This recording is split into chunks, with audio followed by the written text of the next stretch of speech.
kimin farıgı, kalbim kararıgı, gözümün nurıgı, seni dey berıgı, gaytyan aydım çalyan fağıgı, gayta gayta sözleyin yürüp varıgı.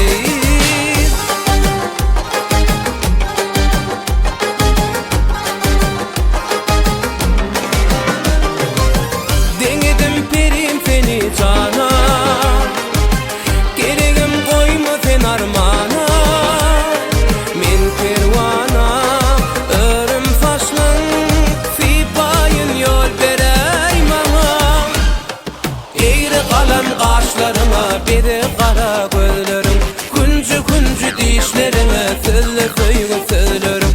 Öldüdüğün canı sana, başkalara dölmörün. Yeketəgim sen kıyırıp, inni özgü söymörün. Gün kimin sarıgı, kalbin kararıgı, gözümün nurıgı, seni dey berıgı, gaytyan aydım çalyan sarıgı, gayta gayta sözleyin yürüp varıgı.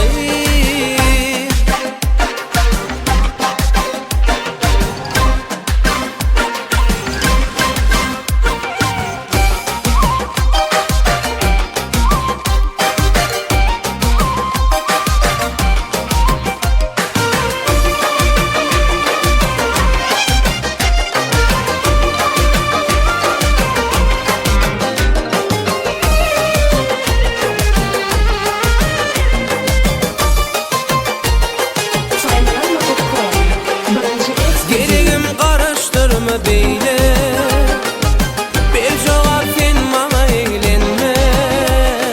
Sözüm dinle, göğüne değme, gelsene bağları teyle.